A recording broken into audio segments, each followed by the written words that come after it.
I'm Kinsley Burke. 1 year after both my grandparents passed away, one suddenly the other after a long battle with cancer, I decided to renovate their old A-frame house in Asheville to put it on the market. I was driving up the winding mountain road to check on the progress when my phone rang. It was Tom Harland, the contractor I'd hired. His voice was low and tense. "Miss Burke, we just broke through a false wall in the loft and found a locked digital box hidden behind it. Your sister's name, Amara Burke, is engraved right on the top. You need to get here as soon as possible. But please don't come alone. Call your parents and your sister and have them come with you." My stomach dropped. I pulled over on the narrow road, hands shaking as I dialed everyone, telling them only that something urgent had come up about Grandma and to meet me at the house immediately. When we all arrived and gathered in the dusty loft, surrounded by sawdust and tools, we stood around that small black box lying on the floor. No one spoke. The air felt thick, almost suffocating.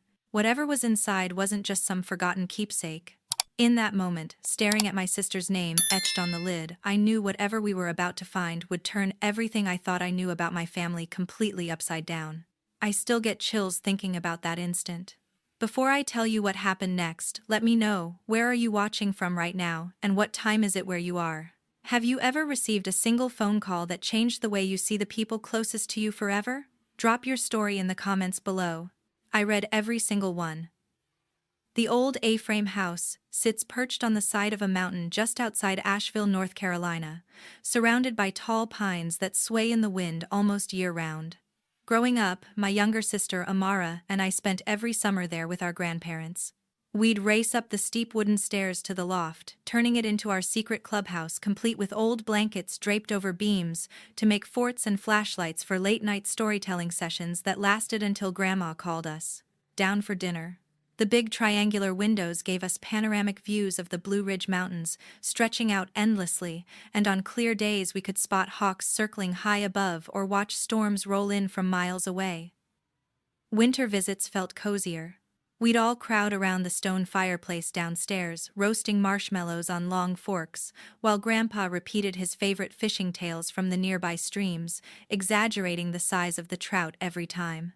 Grandma Gertrude would sit in her worn armchair nearby, knitting scarves or quietly reviewing client folders, her reading glasses perched on the end of her nose. Grandma was a retirement financial advisor, the kind who helped seniors navigate trusts, annuities, and estate planning to protect their life savings. She often met clients right in the house, using the small den off the living room as her workspace. I'd peek in sometimes and see her explaining complex forms in plain language, making sure widows or retirees understood every detail before signing anything. In her later years, Dad Carl started visiting more frequently. He'd arrive unannounced, pulling her aside for private talks about investment ideas or specific client situations. His voice stayed smooth and charming, but I noticed how his gaze sharpened when she mentioned certain accounts or portfolios. She'd change the subject quickly, reminding him about confidentiality rules, though he'd press just a little longer each time. The loft shifted during those final years. Suddenly, it was off-limits. The door locked with a new deadbolt no one remembered installing. Amara and I were in our 20s by then, visiting less often, so we didn't question it much. We assumed Grandma needed privacy as her health declined or wanted to store medical equipment up there without us kids. Well, grandkids tripping over it. Grandpa's sudden heart attack hit everyone hard when I was 28. He was gone in an instant, no warning. Grandma fought the cancer diagnosis that followed for another full year, determined to stay independent in the house she loved. She grew frailer, spending hours in that same armchair by the fire, but her mind stayed clear. She handled her own affairs right up until the end, updating her will to leave the property directly to Amara and me. No complicated trusts, since we were adults, and her only direct heirs under North Carolina inheritance laws. Amara clung to the idea of preserving the place exactly as Grandma left it, a shrine to our childhood summers and holiday gatherings. She's always been the emotional one, keeping boxes of old letters and holiday ornaments like they're sacred. But reality set in fast. The house sat empty, racking up taxes and maintenance costs we couldn't ignore.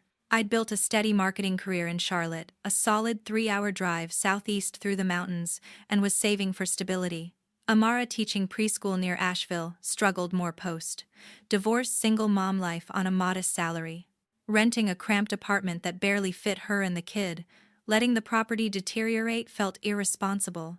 I pushed for renovation update the loft into an airy modern space with skylights and polished beams to appeal to buyers seeking that rustic chic vibe popular in the area. Selling would split the proceeds fairly, giving her breathing room for debts or a small home and me a boost toward my own goals. That's how Tom Herland's team got the job.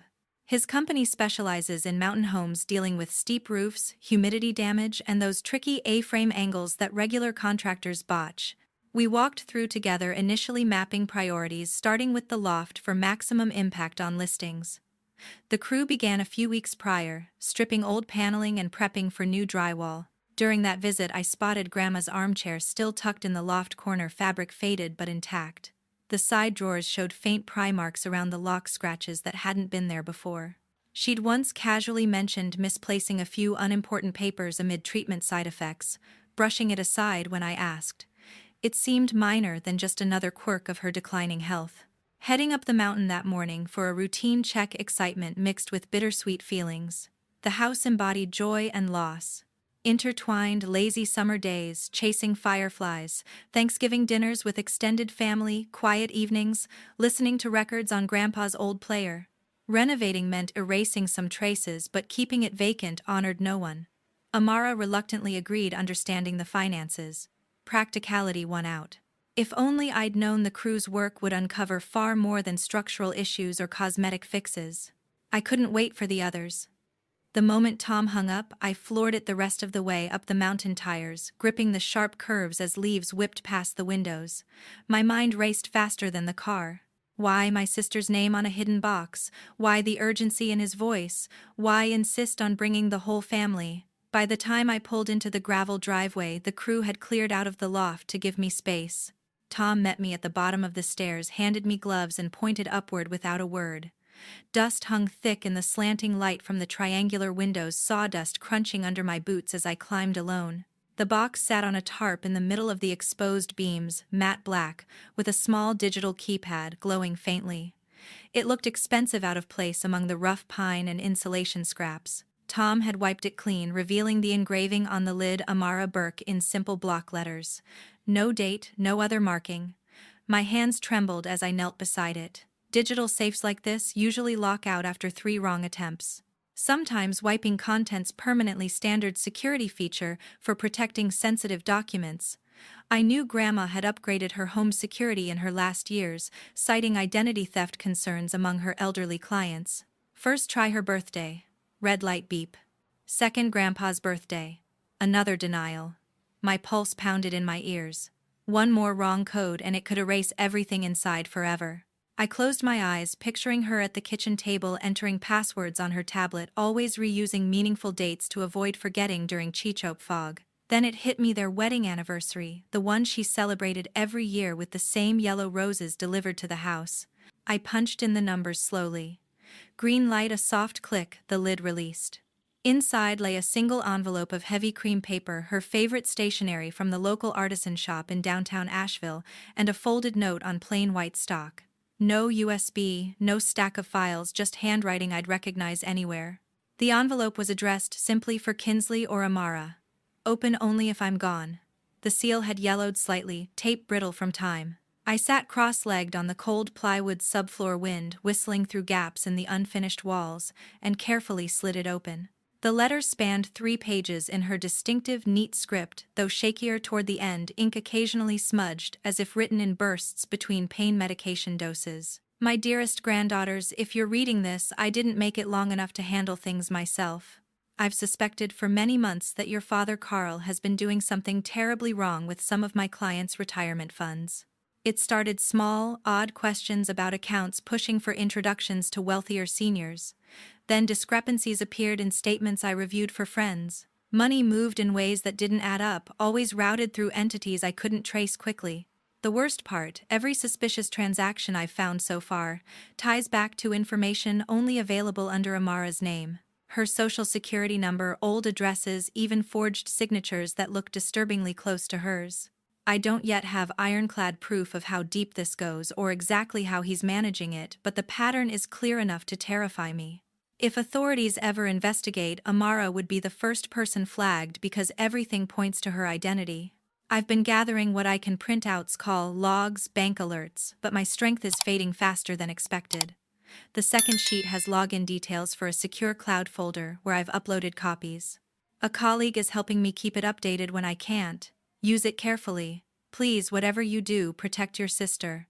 Don't let her take the fall for something she knows nothing about. I wanted to confront Carl, directly force the truth, but the cancer won that race.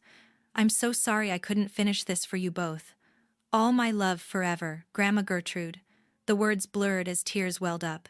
She'd carried this alone, shielding us while her body failed. Guilt, anger, confusion crashed together. How long had she known? Why not tell me sooner? What exactly had Dad done? The wind picked up outside, rattling loose shingles on the roof, mirroring the storm starting inside me.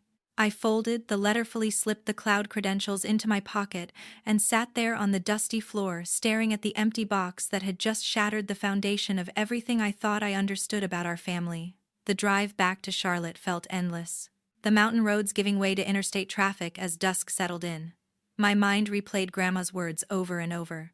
The shaky handwriting, the unfinished suspicions, the plea to protect Amara. By the time I unlocked my apartment door in the uptown high-rise, exhaustion mixed with dread, I set the letter on the kitchen table, poured a glass of water, and opened my laptop. The cloud login credentials stared back from the folded note, a simple URL and password combining her wedding anniversary with a phrase she'd always used for secure files. Secure Nest 1958. Logging in took seconds. The dashboard loaded slowly, a basic service she'd likely set up with help. Nothing fancy, just a folder labeled for family review. No polished organization here. Files scattered like she'd uploaded them in haste between doctor appointments and rest periods. Several were corrupted videos cut off mid-sentence scans, pixelated from shaky hands or poor lighting. Clearly her illness had made the process grueling. Chemo sessions left her too weak for long tech sessions. First folder held scanned handwritten notes from client meetings. Pages dated over the past 3 years showed her meticulous style, client names, retirement amounts, investment types, but red flags jumped out, certain accounts missing from her official records, cross-reference to online banking portals she'd accessed. One entry noted a widow's $500,000 nest egg transferred to an unfamiliar LLC. Another mentioned a retired couple's annuity cashed out prematurely, funds routed through a shell account. Deeper in came bank screenshots blurry from phone photos taken in dim rooms, transfers traced back to accounts bearing Amara's full name and social security number, forged signatures, visible even in low res. Her maiden name misspelled once, like a sloppy attempt. The pattern emerged. Small diversions at first, building to larger sums over time. Grandma had annotated some with sticky note scans. Why Amara's info client denied authorizing.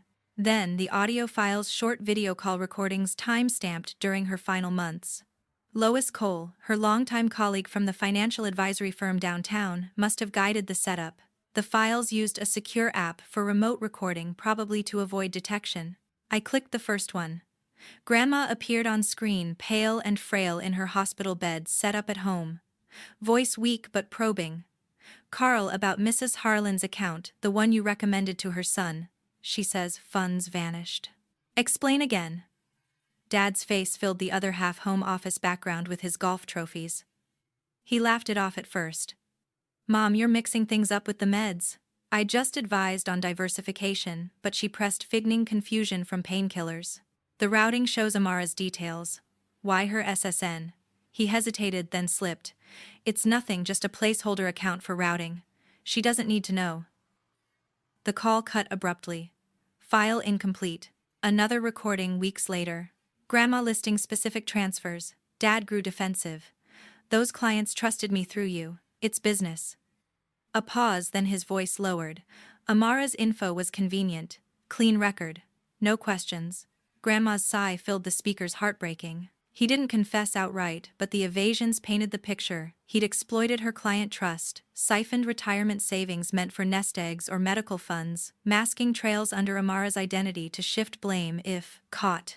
Under federal law, like the Elder Justice Act, identity theft in financial fraud carries severe penalties, especially targeting seniors up to 20 years if proven systemic. I pieced it together myself, where files broke off cross-checking dates with public record searches on my phone. One victim, a retired teacher, lost her entire pension fund. Another, a veteran, his VA benefit supplement. All connected to Dad's consulting side gig he'd bragged about at family dinners. The emotional weight hit hard. Grandma compiling this alone, her advisor ethics clashing with maternal instinct to avoid accusing her own son without bulletproof evidence. North Carolina's elder abuse reporting mandates required professionals like her to flag suspicions, but family ties complicated it. False reports could backfire legally. By midnight, eyes burning from the screen glow, the betrayal crystallized. Dad hadn't just erred, he'd systematically used his mother's network, forging paths that pointed straight to Amara. The incomplete files frustrated me. Missing links in transaction chains, garbled audio from bad connections, but enough remained to demand action. Lois's involvement made sense now. She'd probably coached Grandma on secure backups, knowing the risks of digital trails under privacy laws like HIPAA for health-related finances. Shutting the laptop, I paced the small living room, streetlights flickering through blinds. The pieces fit too neatly, too crewy. Tomorrow I'd call Lois for clarity, but tonight the truth settled like lead. Our family harbored a secret destroyer.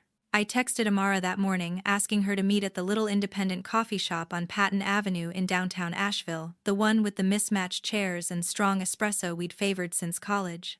She replied quickly, suggesting lunch hour since her preschool shift ended early. Driving up from Charlotte again, the familiar route through the Swanoa Gap felt heavier this time, every mile closing the gap between suspicion and confrontation. Amara arrived first, already at a corner table with 2 lattes waiting.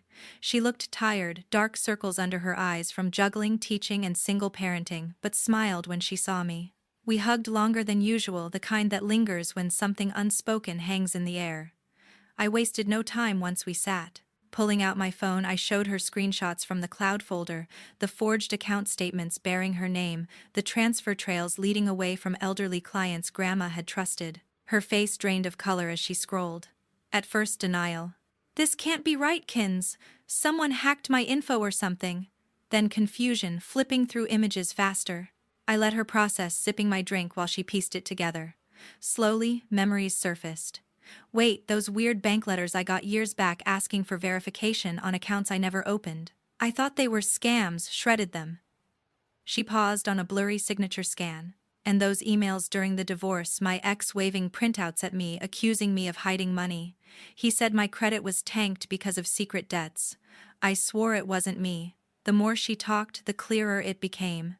Dad had timed everything perfectly, opening lines of credit in her name right as her marriage strained, maxing cards she never held, tanking her score, so loans for a bigger place or car became impossible. Her ex, convinced she lied about finances, walked out citing irresponsibility. Child support battles dragged because judges saw delinquent accounts on her record.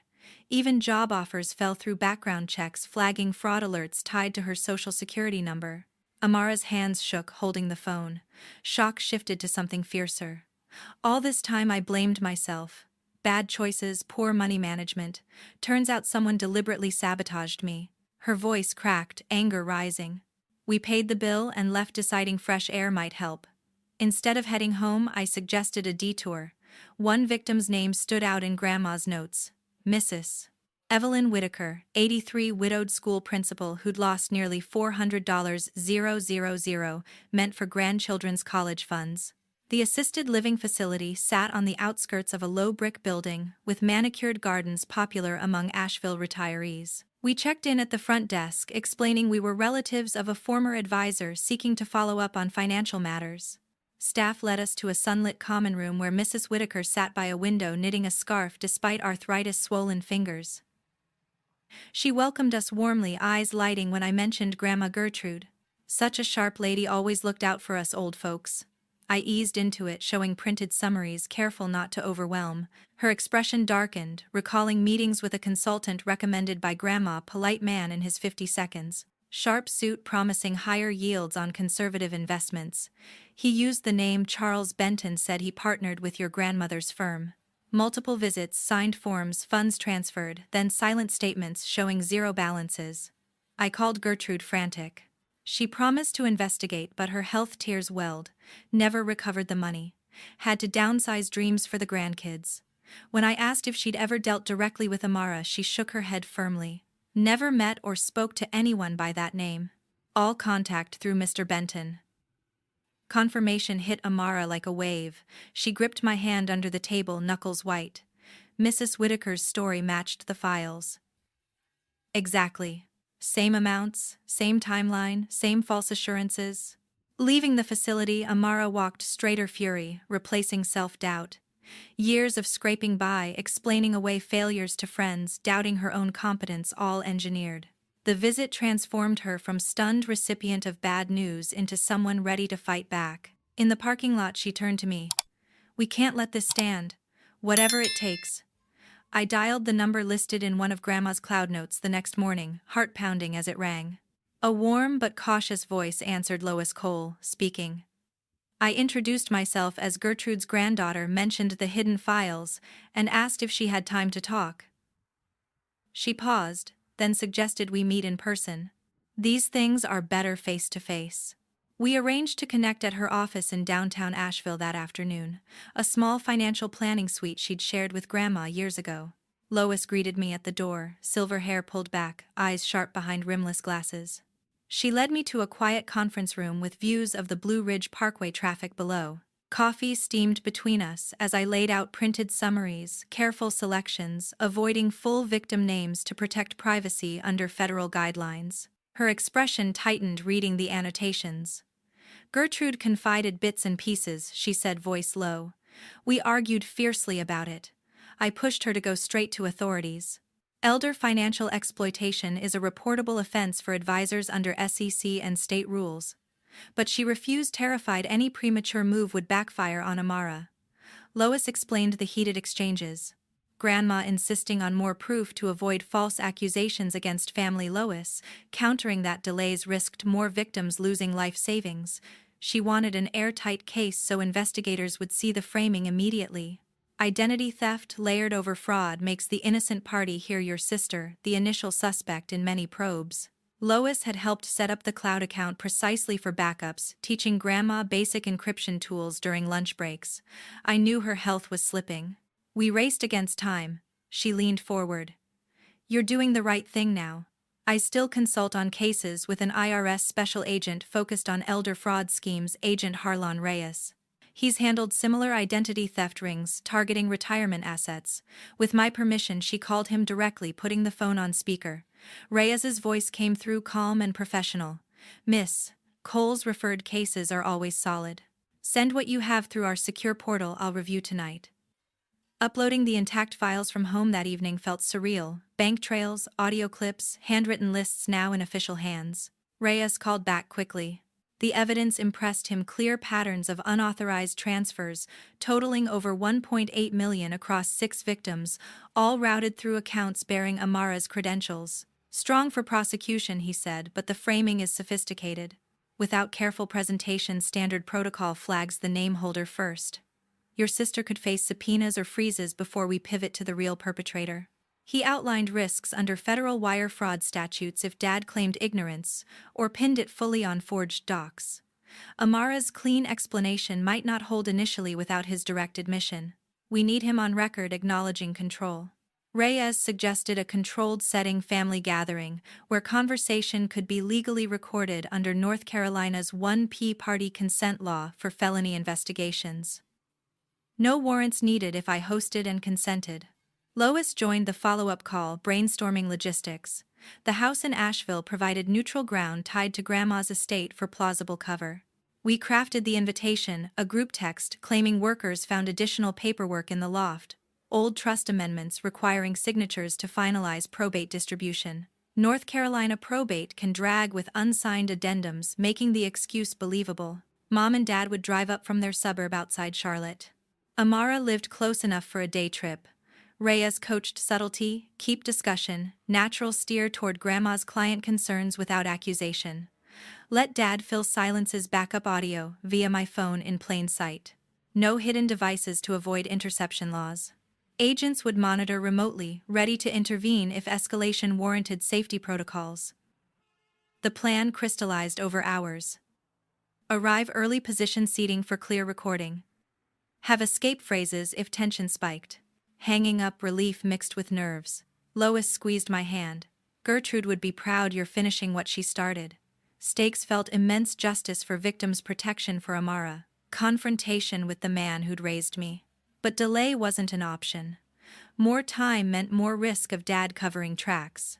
The weekend arrived with crisp mountain air and clear skies, perfect for the drive up from Charlotte. Mom and Dad pulled in first, their SUV loaded with overnight bags since they decided to stay rather than commute back the same day. Amara showed up shortly after parking her older sedan beside the gravel path. We gathered in the living room, sunlight streaming through the large windows onto the stone fireplace that hadn't been lit in years. I positioned the laptop on the coffee table screen, facing everyone, phone propped nearby for backup audio, legal understate rules, since I was participating and consenting. Conversations started, light updates on workers' preschool class, Mom's garden club. Dad steered toward the house sale, asking about offers and timelines. I shifted gears smoothly. Before we talk numbers, there's something from Grandma's files the contractors uncovered. It involves her old clients. I opened the compiled audio playlist, volume moderate so words carried clearly. The first clip played Grandma's frail voice questioning irregular transfers. Dad brushing it off as market fluctuations. His face on the couch tightened, but he forced a chuckle. That's taken out of context. Mom was on heavy meds toward the end, hallucinations, confusion. We all saw it. Mom nodded beside him, reaching for his hand. Let's not dredge up painful memories. Your grandmother wouldn't want us fighting. I advanced to the next segment, bank routing details tied to Amara's credentials. Dad's denials grew sharper. Editing tricks. Anyone can fake audio these days. Amara sat rigid, eyes fixed on the screen. When a clearer exchange rolled, Grandma listing specific victim names, Dad admitting convenient access through her introductions, his posture changed. The charm cracked. He leaned forward, voice dropping to that manipulative tone I'd heard during family arguments. Fine, let's say some investments went south. Mom always favored Amara, shielding her from consequences, bailing her out. I had to build something for myself. Mom murmured agreement. Gertrude did spoil the baby of the family. It created resentment. She admitted quietly, knowing about irregularities but staying silent. Families protect each other. Exposing it would destroy us all. Dad's defenses crumbled into bitterness. She introduced me to those wealthy retirees, then acted shocked when I maximized opportunities. Using Amara's details was smart. She'd never noticed, too busy with her low-paying job and messy personal life. No one would believe her over me. He listed tactics proudly, now layering shell companies, timing transfers during market dips to mask losses, routing funds to his lifestyle upgrades. Those old people had more than they needed. I earned it. Amara's breathing grew audible, tears streaking her cheeks. I kept steady, guiding questions to draw more specifics. Victim amounts, forged forms, deliberate credit sabotage. He boasted about the precision. Amara's clean history made perfect cover. By the time anyone looked, she'd take the heat. Mom shifted uncomfortably but added, I thought it would stay small. I didn't want the family name ruined. The room thickened with tension. Childhood photos on the mantel, staring down like silent witnesses. Dad's arrogance peaked. You think turning this over changes anything? Blood's thicker. I rose casually, walking to the window overlooking the driveway, prearranged signal. Headlights flashed twice from unmarked vehicles parked just out of sight. The front door opened without knocking. Agent Reyes entered, first badge visible, followed by 2 FBI officers in plain clothes. Carl Burke, you're under arrest for wire fraud, identity theft, and elder financial exploitation. Dad's face went ashen as cuffs clicked. Mom gasped, clutching the couch arm. Amara stood, frozen, relief and horror mixing. Reyes recited Miranda rights calmly while officers secured the scene. No resistance, just stunned compliance amid the familiar surroundings where we'd once celebrated holidays. They led him out past the fireplace, past faded family portraits. Mom followed to the doorway, calling his name weakly. Amara and I stayed inside, the weight of years lifting and crashing simultaneously. The arrest unfolded efficiently, standard procedure for white-collar cases. No dramatics needed. Vehicles pulled away down the mountain road, leaving silence in the house that now felt irrevocably changed. The investigation stretched across many months, federal agents combing through layers of shell companies and offshore routing that Dad had buried deep. Prosecutors built an airtight case under the Elder Justice Act and wire fraud statutes, charging him with systematic exploitation of vulnerable seniors, a felony carrying steep mandatory minimums when victims exceed certain ages.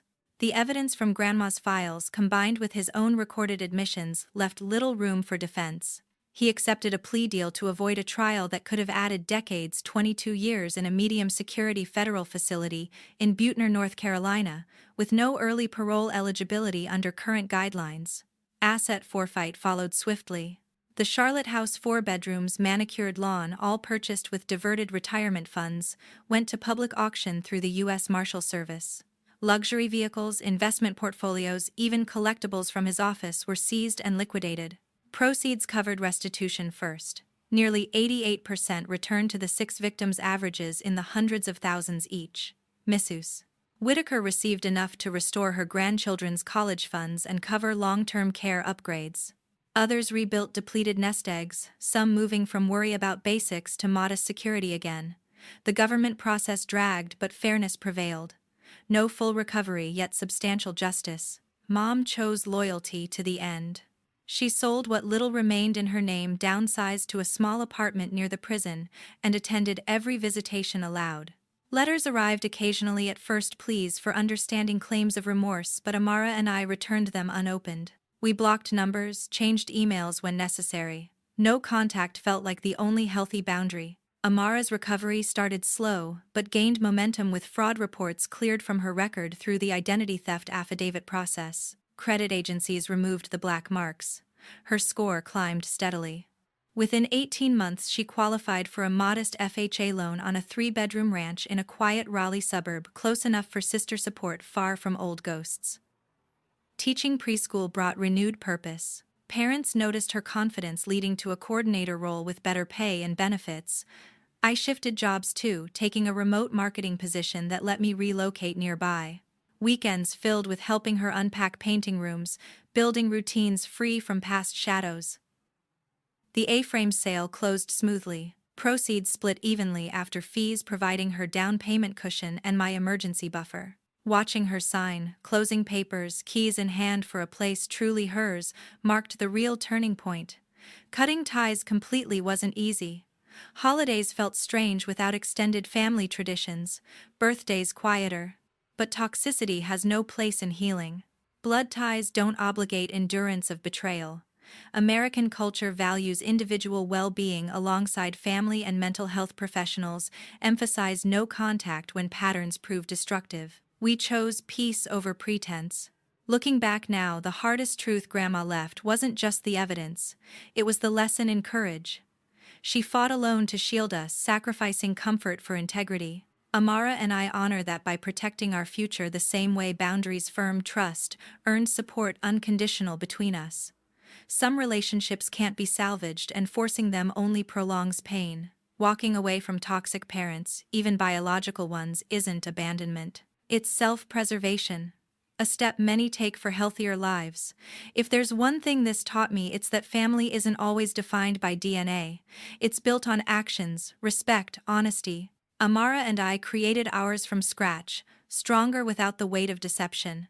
Victims regained dignity through restitution. We regained ours through truth. Peace came not from forgiveness forced too soon, but from accepting reality and moving forward unburdened.